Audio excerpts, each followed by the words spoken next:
This is a second stimulus check update. In this video, I'll give you the latest in stimulus negotiations between Steve Mnuchin and Nancy Pelosi. I'll provide some clarity with President Trump sending out an executive order for stimulus checks to the American people. Then I'll go over the latest second stimulus check timeline of when we could expect to get a second stimulus check. Before we get started, quick reminder, I'm giving more cash to my subscribers and I'll have more details to that down in the description below. I hope you had a good weekend. Last night, me, my wife, and two daughters, we decided to do some pumpkin carving and we had so much fun doing it.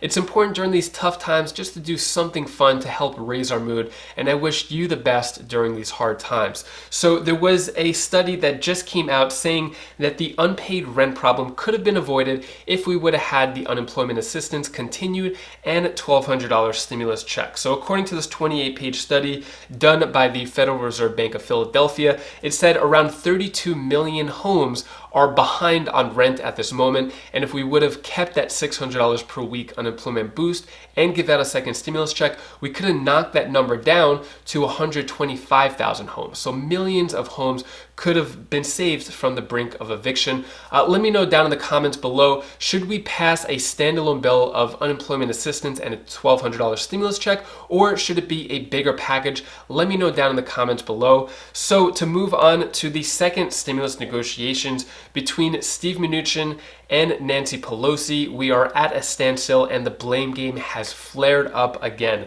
So Nancy Pelosi recently said we could do that before the election if the president wants to, basically putting the blame on the president. Then Steve Mnuchin fired back and said, we've offered compromises. The speaker on many different issues is still dug in. She wants to compromise. If she wants to compromise, there will be a deal. So both parties saying, hey, if you want a deal, we'll make a deal. And the political blame game is on steroids at this point, with the elections just about a week away. Everyone is blaming each other, finger pointing. It really is childish. In my opinion, I think we should just focus on building a bigger building as opposed to chopping someone else's building down. But that doesn't work in the political world, which is the reason why you're seeing so many negative ads of politicians bashing their opponent as opposed to saying what they've accomplished and what they plan to accomplish.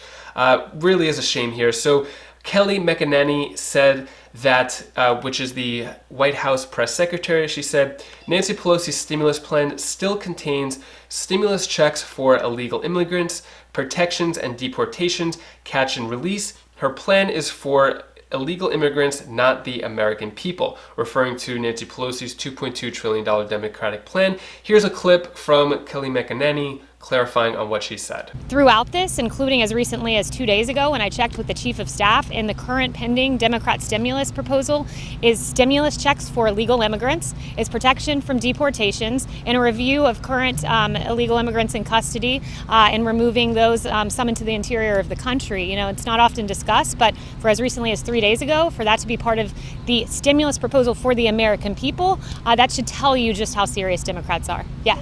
Moving on, let's answer the question of whether President Trump is going to send out a stimulus check before the election via executive order. So I got a comment on yesterday's video. Sandra Barker said, Trump can do an executive order and bypass Congress. There's $800 billion sitting there from the CARES Act.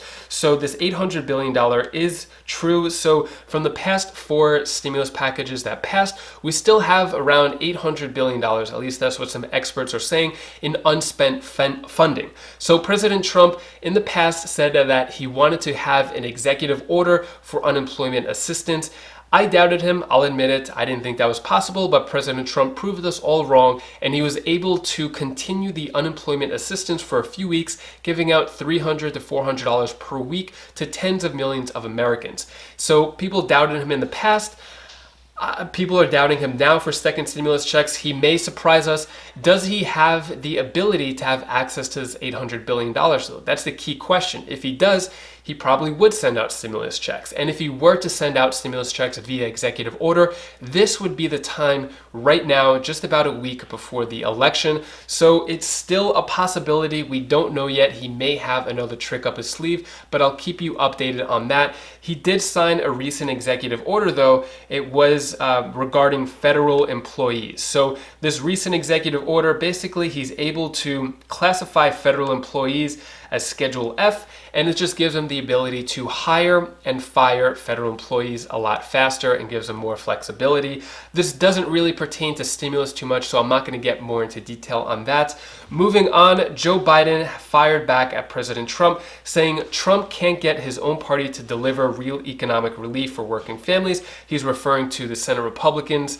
He then says, I don't think he wants to. Congress has passed the HEROES Act way back in May. He spent all his time in his golf course, in his bunker, not trying to bring together anybody to try to get it done. So Joe Biden, President Trump, obviously there's an election a week away. They're both at each other's throats. A few other senators weighed in on this. Republican Representative Jim Banks from Indiana said, I sleep better at night knowing that Mitch McConnell is negotiating on our behalf more than Secretary Mnuchin. He said, Leader McConnell knows what's at stake and understands the congressional dynamics more than Secretary Mnuchin. So the Republican Party is severely fractured at this moment. A lot of the Senate Republicans and Republicans in general are upset at Steve Mnuchin for what they're saying, giving in to Nancy Pelosi's wishes. Steve Mnuchin has been giving a lot more than what the Senate Republicans are comfortable with. Senate Republicans tried to pass a $500 billion stimulus package earlier this week. Steve Mnuchin so far is at $1.8 trillion, but this is also some of President Trump's wishes as well. So President Trump, the White House, Steve Mnuchin, they are on completely different pages with the Senate Republicans. Speaking of Senate Republicans, Republican Richard Shelby said, at this point, it'd take a colossal get-together, just a huge get-together to put a stimulus package together, and I don't see it happening. He said, that doesn't mean it couldn't happen. Probability, no. Possibility, very, very slim. So Senate Republicans are doubtful about a stimulus passing, but let me give you the current timeline and I'll let you know exactly what factors are at play with a stimulus passing. So Senate and House are currently on vacation mode right now.